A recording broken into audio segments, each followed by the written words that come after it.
अधिकतर लोगों की बात हो रही है। जो समझदार लोग हैं, जो हेल्थ कॉन्शियस लोग हैं, वो समझते हैं, इसलिए पहले पानी को वाटर प्योरीफायर में डालते हैं और वहां से निकला हुआ जल खुद ग्रहण करते हैं, क्योंकि उनको डर है कि अगर ऐसे डायरेक्ट पानी पी लिया तो दोष हो जाएगा, शरीर को दोष लगेगा, बीमारी लगेगी, तकलीफ हो जाएगी। बिल्कुल ऐसे ही कृष्ण को भोग लगाने से अनप्योरीफाई होता है।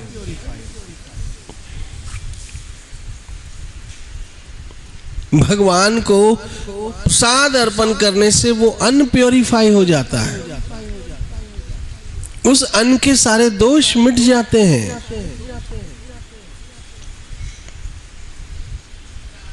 इसलिए कृष्ण कहते तुम जो खाते हो वो भी मुझे अर्पण करो। अब कृष्ण जो खाते हैं वो कृष्ण को अर्पण करना है, तो वही अर्पण करना है जो अर्पण करने योग्य है। उससे हम बहुत सारी मुसीबतों से बच जाएंगे, नॉनवेज से बच जाएंगे, किसी की जीव हत्या से बच जाएंगे, ऐसे बहुत अपवित्र अपरश जिसको स्पर्श नहीं करना है, अस्पर्श योग्य, ऐसी बहुत सारे पदार्थ हैं जिससे हम बच जाएंगे, जीव हत्या से बच जाएंगे, किसी की जान लेकर खुद का पेट भरने से बच जाएंगे। देखो ना, लोगों को ये बात पता नहीं क्यों नहीं समझ आती है कि जब इंसान का सगा बाप भी मर जाए तो उसकी हड्डियां घर में रखते नहीं है। सगा बाप, सगा पिता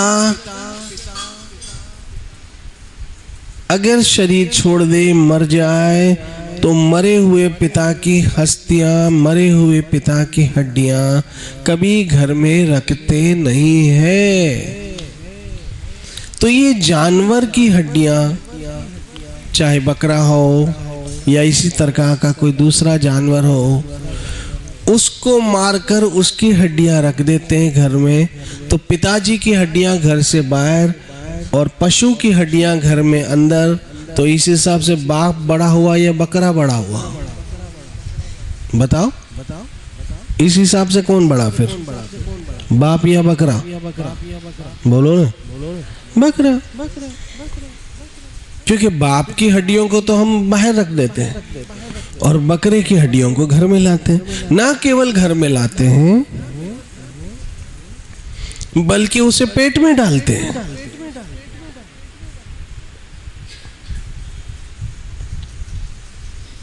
और ये कितना बड़ा घोर अनर्थ और अपराध करते हैं ये जानवर, जिन्होंने कभी किसी का कुछ बिगाड़ा नहीं, कुछ बोलते नहीं, कुछ करते नहीं है। बेज़बान पशु, जब आप उनको मारते हो तो आपकी तरफ कैसे दया की नजरों से देखते हैं, ऐसे कृपा की नजरों से देखते हैं कि शायद मुझे छोड़ देगा, जबकि वो आपके सामने विवश है, वो आपके सामने मजबूर है, वो आपके सामने लाचार है, वो आपको बोल नहीं सकता, बता नहीं सकता, कुछ कर नहीं सकता है। और फिर उसने आपका कुछ बिगाड़ा भी नहीं। चलो मच्छर की तरह ऐसा नहीं कि डेंगू हो जाएगा, मलेरिया हो जाएगा या आपको नुकसान पहुंचा रहा है, आपका खून पी रहा है, वो तो आपको दूध दे रहा है। वो आपका खून नहीं पी रहा, आपको दूध दे रहा है, आपके लिए खेतों में काम कर रहा है।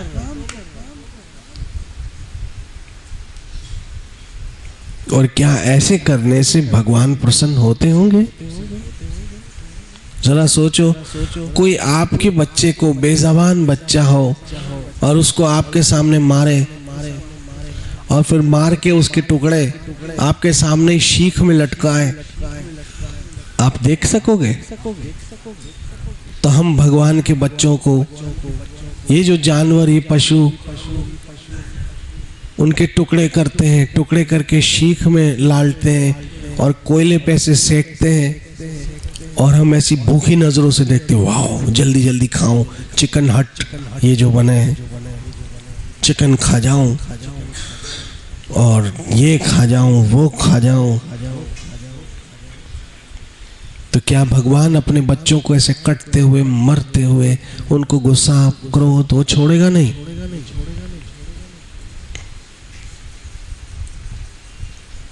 सिर्फ मुंह के स्वाद के लिए किसी की जीव जान की हत्या कर दे पेट भरने के लिए, जबकि उसके अल्टरनेटिव आपके पास बहुत चीजें पड़ी है। मुर्गी जो बेचारी बेजमान है, मासूम है, कुछ नहीं बिगाड़ती है।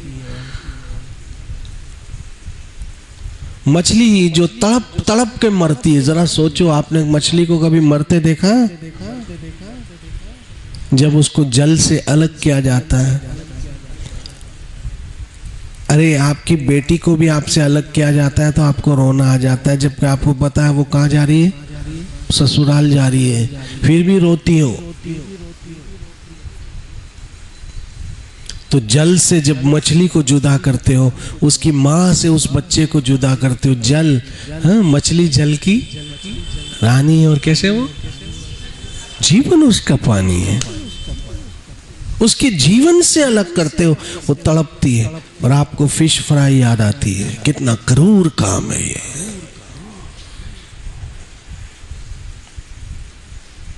कितना क्रूर काम है। अंडा जो मुर्गी का गर्भ है, जो गर्भ है मुर्गी का, अरे स्त्री जैसी उत्तम योनि का भी गर्भपात हो जाए तो वो 40 दिन तक कहते हैं अपवित्र अवस्था में है। स्त्री जैसी महान योनि का भी गर्भपात हो जाए तो कहते हैं ये अपवित्र अवस्था में है। तो मुर्गी का गर्भ तो हम रोज ही अंडे के रूप में खाते हैं।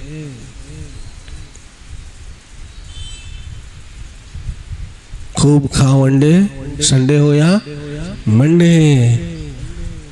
अरमान होंगे ठंडे जब जम के पड़ेंगे डंडे। अभी ये समझ में बात नहीं आती है, अभी ये समझ में बात नहीं है। आप देखिए हम कितने अपराध से बच जाते हैं जब हम कृष्ण को प्रसाद अर्पण करते। सर्वश्रेष्ठ भोजन महाप्रसाद, सर्वश्रेष्ठ भोजन, शुद्ध सात्विक आहार, जिस पे विवेक पे खाते हुए कोई ऐसे नहीं कि मुंह पे निवाला ले और उस निवाले में कोई जान तड़प रही है।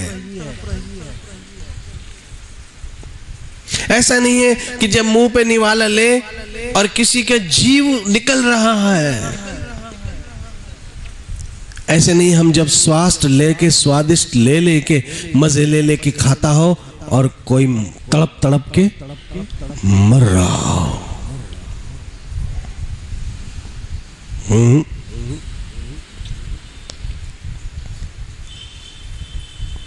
आप पर भगवान ने कितनी कृपा की, अपना प्रसाद खाने का रोज सौभाग्य मिलता है। महाप्रसादे गोविंदे नमो ब्रह्मणि वैष्णव स्वल्प पुण्य वेतन राजन विश्व सोना जायते। इतना महान भगवान का प्रसाद जब हम कृष्ण को अर्पण करते हैं महाप्रसाद बन जाता। उसकी एक चुटकी खाने से भी पुण्य, अकूट पुण्यों की प्राप्ति हो जाती है। तो जो बहनें, जो वैष्णव अपने घरों में भगवान श्री राधा वृंदावन चंद्र को, भगवान को महाप्रसाद अर्पण करके, और याद रखो हम संसार को कितना भी खुश करना चाहेंगे ना, वो नहीं खुश होगा। हम सोचते हैं आज मेरे घर गेस्ट आ रहे हैं, हमारे समधी आ रहे हैं, आज चिकन खिलाओ, क्योंकि लोगों को आज की जो मेंटेलिटी है वो अपमानित वस्तु से स्वयं को सम्मानित समझते हैं। हमारे ही समाज में, इसी उल्लासनगर में ऐसे कई घर है जो कहते बापू क्या करें, जमाई आता है, शेण आते हैं, समधी आते हैं तो नॉनवेज खिलाना पड़ता, नहीं खिलाओ तो बोलते हैं इज्जत ही नहीं हुई हमारी।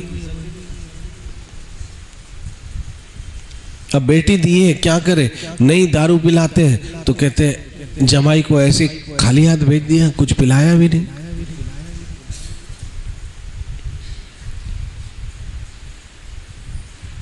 तो जरा सोचिए कि हम इंसान को तो खुश करना चाहते हैं लेकिन उस भगवान को नहीं। और इनको जितना भी खुश करोगे कभी जश मिलने वाला तो है नहीं। कितना भी खुश कर लो वो कुत्ते की दुम टेढ़ी की टेढ़ी रहेगी। कृष्ण को खुश करो, कृष्ण को प्रसाद अर्पण करो, बहुत अच्छा अच्छा बना के कर कृष्ण को। आप माताओं को तो सबसे बड़ा अवसर है। किचन रसोई घर की आप देवी हो। आप जो चाहो श्याम सुंदर के लिए पका के भोग लगा सकती हो। आपके हाथ में रसोई है। रोज नए नए पकवान, नई नई डिशें। लो ठाकुर आज आपके लिए पकाया, लो ठाकुर आज आपके लिए पकाया, लो श्याम सुंदर आज आपके लिए ये भोग अर्पण किया। अब माताओं को तो स्वतंत्रता, पुरुषों को तो फिर भी कुछ बाधाएं हैं।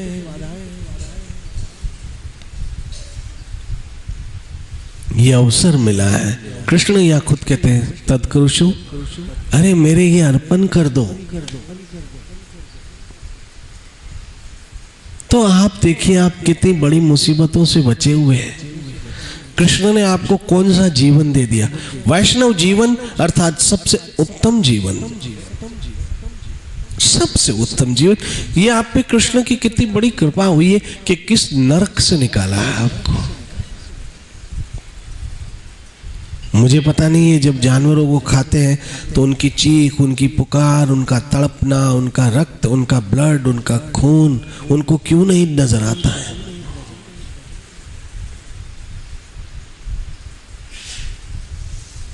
ये जब चिकन खाते हैं तो उस मुर्गी की चीख, पुकार, तड़प क्यों नहीं नजर आती है? ये जब फिश खाते हैं तो उस मछली का जो पानी के बिना जाल में तड़प तड़प तड़प के जान देती है। और जब पशु को काट के उसको मारा जाता है तो मरते समय वो भयभीत होता है, क्योंकि उसको काटा जाता है, कष्ट में होता है, तकलीफ में होता है, बहुत बहुत तकलीफ में वो तड़प तड़प के अपनी जान देता है।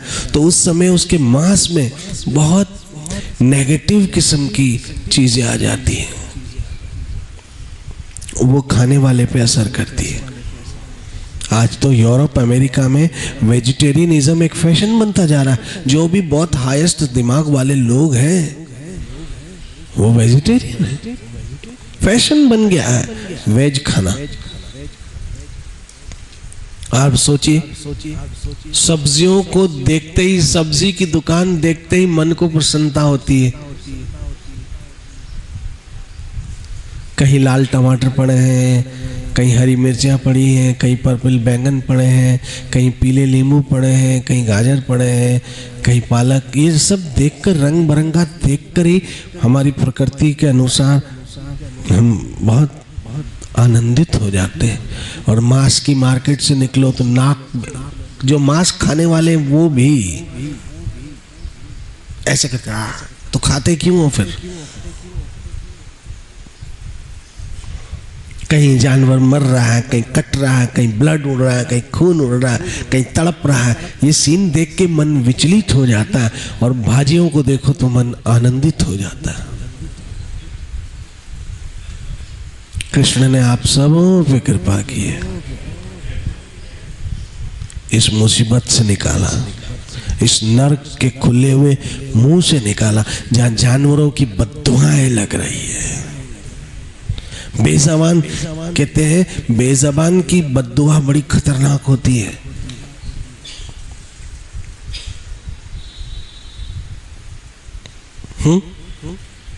बेज़ुबान की बद्दुआ बड़ी खतरनाक होती है।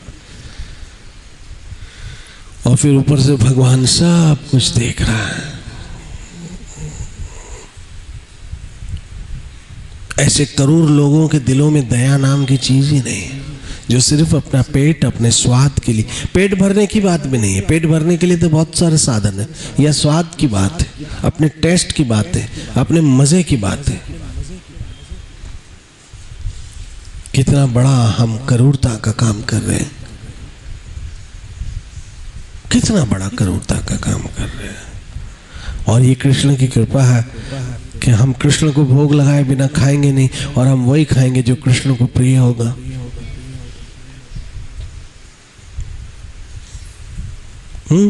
जो कृष्ण को प्रिय होगा, जो भगवान को प्रिय होगा, जो सात्विक होगा, जो सतोगुणी होगा, जो देवतुल्य होगा, वो भोजन आप खाते हो। आप कितने भाग्यवान हो। जिस भोजन को खाते उस समय कोई विवेक पे बोझ नहीं है, किसी की आत्महत्या का बोझ नहीं है, किसी के कत्ल, किसी के मर्डर का बोझ नहीं है। जब हम ये सब कृष्ण को अर्पण करते हैं और फिर वो प्रसाद हम लेते हैं, और वो प्रसाद लेते समय बड़े आदर और सत्कार से हाथ जोड़ के उस प्रसाद को प्रणाम करके, क्यों? वो कृष्ण का महाप्रसाद है। आप सबों को ये आदत डालनी चाहिए, जब प्रसाद लो प्रणाम करो। पहले तो मंत्र बोलना पड़ता है।